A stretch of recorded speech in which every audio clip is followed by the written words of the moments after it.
welcome to Man of Steel fan gives hope.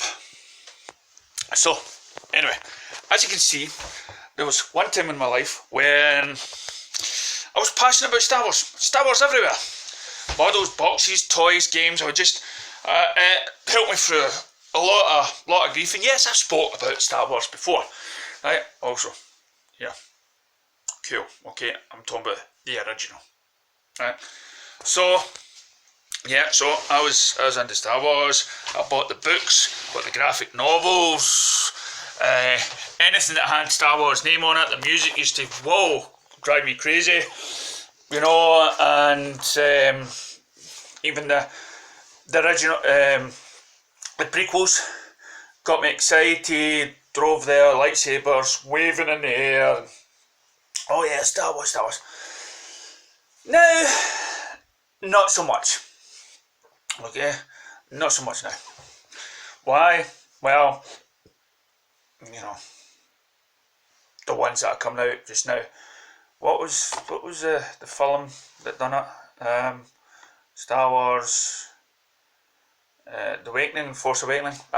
See, I've forgotten already. I've forgotten the title. Now, normally I would be like the first one to buy the DVD and everything else and Rogue Squadron and get excited, and I'll be like the first one, like when episode 1 came out. I was the first one in the queue to buy, you know, in the shops late at night and bought. So I was buying statues, buying fact files, the Trivial Pursuit thing. You know, it was pointless playing it with me. I'd be like, nobody else is getting a shot because I'm answering all these questions, you know. Now it's not even on my radar. So, I mean, this isn't a video all about let's all hate Star Wars, okay? As I could go on for like a whole video detailing why I'm against Star Wars now. But hey, the original trilogy and the prequels will always be right here. Right. But of course, Lucas sold it to Marvel Studios. Right now, I mean, they've always had this association with George Lucas has always had this association with Disneyland with the rides that he created. And you would go to Disneyland and there would be some sort of Mickey Mouse done up. So it's always been associated. But the minute he sold it to Disney, and now you go in there, and because of Disney being this big movie, let's take over the world company. Well, they are, and the way I see it, okay? Well, all the small movie making companies out there, you know, they're going to get crushed over with what Disney can do. Okay, and unfortunately, the independent film companies and directors out there that want to make their films are not going to get that because it's not under Disney. It's all under, you know, it's all the companies in the world. They're all run by something like 5 companies. You know, there's only really, you get what I mean? You know, it's like, yeah, that's Pero and this is Oyster, whatever company, but if you look at the wee line, they're all connected to this other company, and so I feel in the film industry everything's getting dominated by Disney, and now of course Disney's bought Marvel. So when you go to the shops, you'll have Disney products everywhere. You'll have Avengers everywhere you go. Iron Man. It's becoming everywhere. It's, you go into the shops and you see the toys everywhere. Now again, Matt, and I've said before, I miss Warner Brothers shops. Okay, yeah, they were expensive, they were dear, but they were on the high streets. You would go in and you will see Daffy Duck stuff. You will see Looney Tunes. You'll see whatever Warner Brothers was pumping out. You would have the denim jackets with the Daffy Duck on it, or the Superman, Batman things, right? They were there.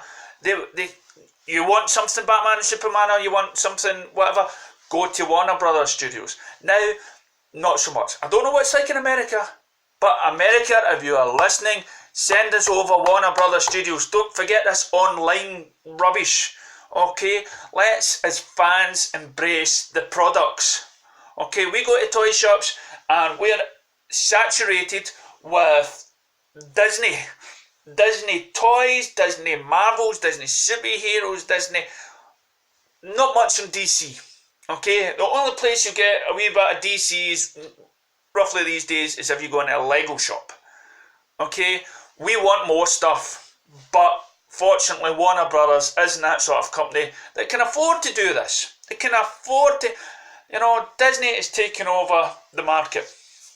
And now they're making umpteen Star Wars films, and for me it's taking away the power of the original ones, because it's like what can I say? If something's hard to get, or there's only a couple of them, it makes it that more precious to have. But if there's loads of something of an item, it's like collector's items, but if they manufacture loads of them, it takes the it takes the essence away from the films. Yeah, classic Star Wars, original Star Wars, always, but now it's not all that important. You're going to have one every year. It's like Disney film used to, like animated movies, they used to bring out one film a year, or one film every couple of, an animated movie would be such a big deal. Now it's not. They're not a big deal anymore. We're getting, there's an Boss Baby, Storks, Trolls, whatever. There's too much, and so there's no much Disney films, animated films. There's not much of a hullabaloo about them anymore. No, you can disagree with me, of course. People will family kids, but my generation growing up, it used to be a big event. Now, not as much. It's saturated with toys, and this is where we get that is toys. So the reason what brought all this to mind is, I was watching the guy that played Spartacus, Andy. I can't remember his name just now, but the guy that played Spartacus in the first season, he died, and there's a whole series on Netflix. Now there's a documentary about him leading up to his death. He died, and it's all about seizing the moment, living.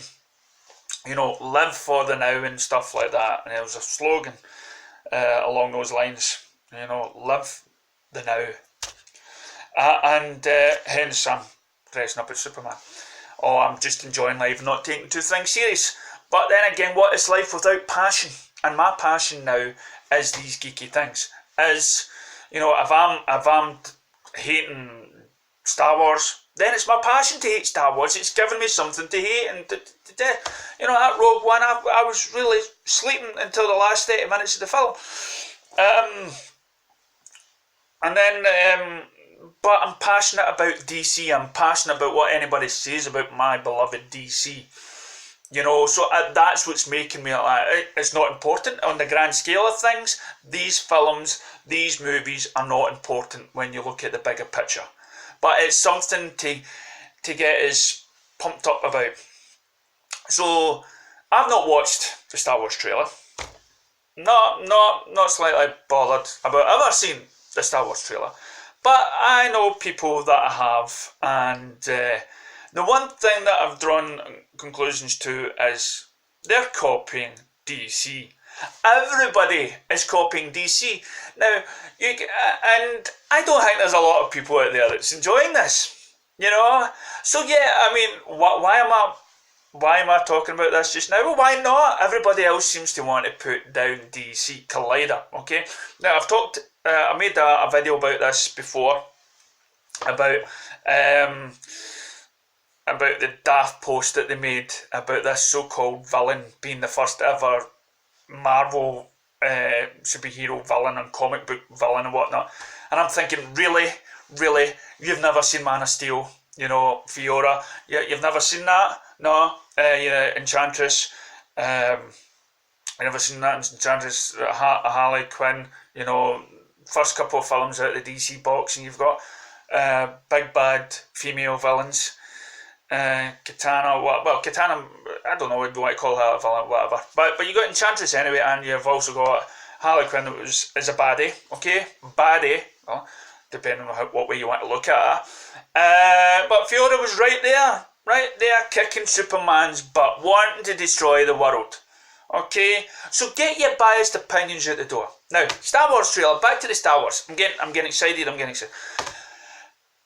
You see the trailer, and you can put parallel. You can put images of that. Hopefully, I've put one of them up on the screensaver for this video. And you can see similarities to the DC. Yeah, I've spoke about similarities before and how you cannot escape them. But no, it seems to be happening a lot. We have this Suicide Squad poster image and the music. And you watch it and it's perfect. And the way they're advertising, the film? Guardians of the Galaxy 2. Quite like Suicide Squad, okay? The way they've postered that and everything else.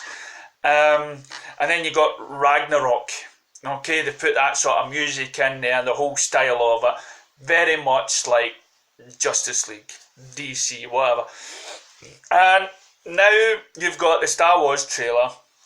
Ghetto, the many images that they set up is quite like DC. So hats off to you, DC. I mean, the fact that Marvel or Disney feels threatened by DC is fantastic, that they feel that they need to copy the me. Now, I don't know, biased opinion maybe, are people talking about, well, people will be talking about, of course, the Star Wars trailer just now, right? But the most talked about trailer, of course, was the Justice League. And of course, when Batman v Superman was done, the most talked about thing was the trailers and everything. DC nails it on the trailers, okay?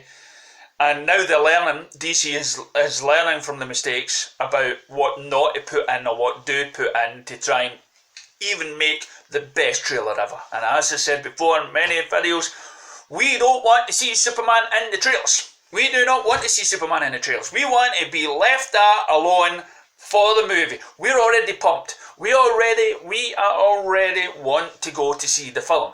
Right, we want to see Justice League. Right, Star Wars will make money. It's Star Wars, kids going about the lightsabers and everything. It's a kids movie. People will go and see it. They'll flock to it. Okay, it's a phenomenon sort of stuff. Right, and DC started off as a sort of the adult sort of genre, and the adult deeper man's thinking thing. Okay, well, Marvel Ragnarok, it's all about hugging it out, okay? And as I said before, they're not going dark, okay? They're not going dark. So you're going to have a nice cheerful villains in that. You'll probably have this woman in this villain that they're talking about just now. Nice cheerful one. She might be an itch, but she's not going to be too bad of an itch, if you know what I mean. It's B, very, very silent B, for all those young ones that may be watching this. Okay, so yeah, it's fantastic. I quite like let's treat it as a sort of respect to Warner Brothers. As this studio that has, and people, somebody said to me, somebody wrote in a comment that this is why DC will never win, because, and she posted it about Marvel not going dark, and I put in, well, that is why Marvel will lose. If they're not going to go and treat their baddies with respect and give them a good villain and everything's all light-hearted, then people are going to get sick and tired of it. They are. I would, especially if I've already, as I say, you've seen my reaction to Age of Ultron. If I'm going to see these films and they're going to feel like the last one I just watched, I'm not going to get pumped up about it. I'm really not. But if you're telling me this film is, if DC comes out and says this is dark, this is light, and then maybe 2 films later, dark again, and then light, then yeah, that's a whole sort of mixture to get excited about. We have, there's a bit of hope, and there's hope, but then they crushed the hope. They've crushed it. Well, the goodies are really, really suffering now. Okay, I want to see that film. Let me see the heroes suffer. Right. Oh, God almighty. It's ended in such a really down place. There's nothing coming back, hence Superman getting killed. Now we're on to the greatest comeback ever of a superhero. We knew he's coming back, but wow, what an entrance. Will we get that from Marvel? No, not get that from Marvel. No goody dies in Marvel. Not ones that you care about. Hence, Quicksilver. I didn't see that coming. So, yeah, thanks a lot. Thanks a lot, Marvel, for copying DC. You've given us fanboys something to use as a weapon against those biased people. So, here we are, not long now for Wonder Woman. Let's make it one of the biggest blockbusters. Okay, let's go and see this film more than once. Leave your comments below. I want to know that if you've seen this film 5 times. Okay, I'm already booking it twice. Okay, and I'm bringing a gang to see these films like I do every DC movie that comes out. I pay for people. You know, alright, you're coming to see this, my treat, let's go. You're going to see a film that is going to knock your socks off.